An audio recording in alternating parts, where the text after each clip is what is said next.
Until you've memorized all of these rules of thumb, it's great to have this buyer finance cheat sheet on hand. That way you can reference it whenever you might need it. So number one, we're going to look at the unit borrowed at a specific interest rate and what that equals per month. So for example, at 4.5%, which is higher than current rates in 2020, every $1,000 borrowed is $5 a month. Every $10,000 borrowed is $50 a month, and every $100,000 borrowed at 4.5% is $500 a month. So if somebody says, I can afford a $1,500 payment on my mortgage, then you can immediately think, how many units of 500 are in $1,500? That's three. And that's for every 100,000 borrowed, it's the $500. So that's three times $100,000. So a $1,500 mortgage payment at a rate of 4.5% will help a borrower borrow $300,000.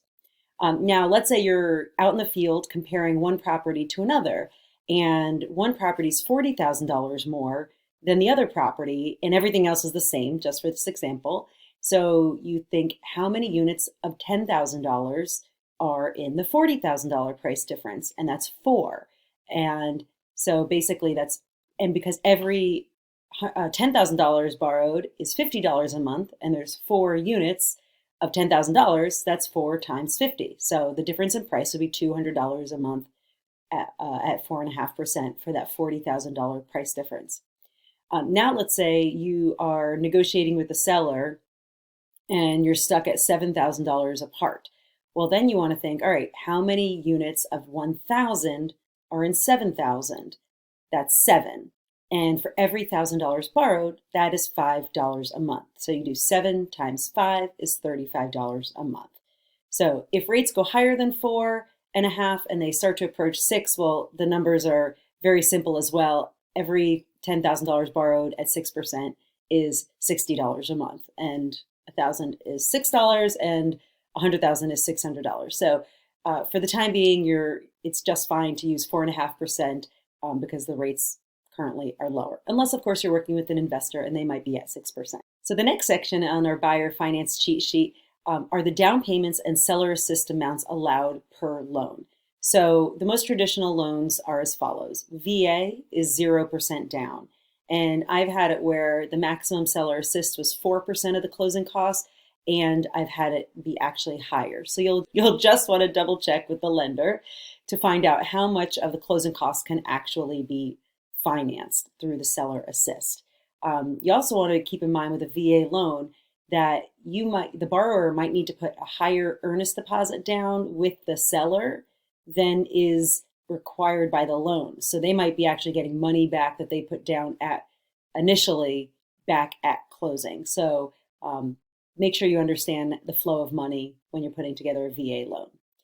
The next loan is FHA. So it's 3.5% down, and you can get a seller assist of up to 6% or the maximum of actual closing costs, whichever is lower. So if, let's say, on a $300,000 loan, 6% is $18,000, but by the time you get to closing, the closing costs are only $15,000. Well, you don't want to put in $18,000 or 6% seller assist. You actually want to have calculated when you make the offer the likely amount of closing costs that you'll have when you get to closing, which would be about $15,000. So it would be better to put a dollar amount when 6% is allowed, especially at price points higher than, I'll say, 150. At 150 and below in Philadelphia, you will definitely be able to use the maximum seller assist of 3 and 4%. 6% becomes a little trickier as you get in higher price points because the closing costs actually become lower as a percentage of the overall price point. So for example, $500,000 price point, the closing cost might be 3%, whereas when you're talking about $100,000, it might be 7%.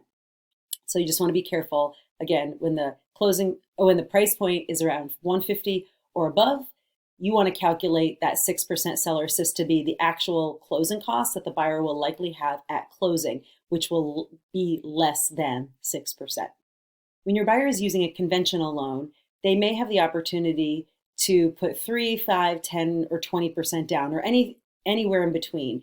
At each threshold, though, there are benefits. So when you get to 20%, you won't pay private mortgage insurance. When you get to 10% as opposed to 5%, you can now use a 6% seller assist. And you can also use a 6% seller assist at 20% down.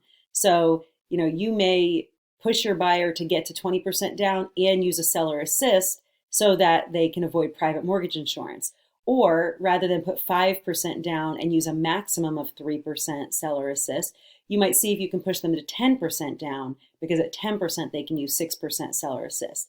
And there are other various loan types where you're putting 3% down and you might be able to get 6% assist, or the actual closing cost, whichever is lower. So you just want to double check with the vendor or the lender what loan products are available to your client. And keep in mind, wherever 6% is allowed, it is always the actual closing costs, 6% or actual closing costs, whichever is lower. So you want to make sure up front you run those closing estimates, and you can do it in concert with the lender, just to make sure that you are not putting in a seller assist that is too high. Because ultimately at closing, the seller might end up keeping the difference. And you don't want that.